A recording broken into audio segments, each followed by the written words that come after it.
ஸ்ட்ரெஸ்ஸுக்கும் பதற்றத்துக்கும் உள்ள connection ma'am. இப்போ stress ஆகுறதுனால பதட்டம் வருதா? இல்ல பதட்டம் வரதுனால ஸ்ட்ரெஸ் ஆகுதா? அப்படின்ற ஒரு விஷயம் இருக்கு இல்லையா? அத பத்தி சொல்லுங்க. இந்த ஸ்ட்ரெஸ்ஸோட அறிகுறியே என்ன அப்படின்னு பார்த்தீங்கன்னா, ஃபர்ஸ்ட்டு திங் வந்து பதட்டப்படுறது தான். அதாவது எந்த ஒரு விஷயத்துக்குமே வந்து பதட்டமாவே இருக்கிறது. இப்ப காலையில எழுந்தோனே ஆஃபீஸ் கிளம்பும்போதே பதட்டத்தோட கிளம்புறது, பதட்டத்தோட வீட்டுக்கு ரிட்டர்ன் ஆகுறது. இது வந்து அவங்கள நாளடைவுல என்ன பண்ணும்னா, இந்த பதற்றத்தோட முடிவு ஓகே. வந்து ஸ்ட்ரெஸ்ஸா இருக்கும். ஸோ அதிகமா நம்ம படபடுத்துட்டே இருக்கோம். எப்ப பார்த்தாலுமே ஒரு பதட்டத்திலே இருக்கோம். ரிலாக்ஸா எதையுமே பண்ணணும்.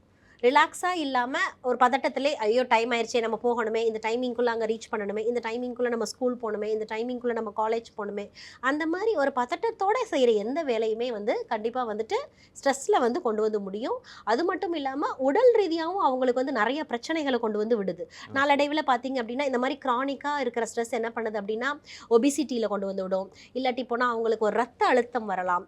அதைத் ஓகே. தொடர்ந்து வந்து அவங்களுக்கு கொலஸ்ட்ரால் வரலாம். அதைத் தொடர்ந்து மாரடைப்பு கூட வரலாம்.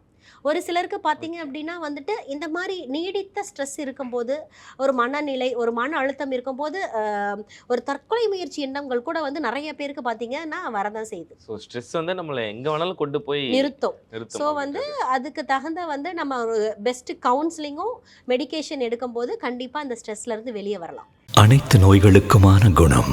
அழகு தரும் மூலிகைகள், ஆரோக்கியம் தரும் மருத்துவர்கள். டாக்டர் ஸ்ரீவர்மாஸ். ஆரோக்கியமும் ஆன்மீகமும்.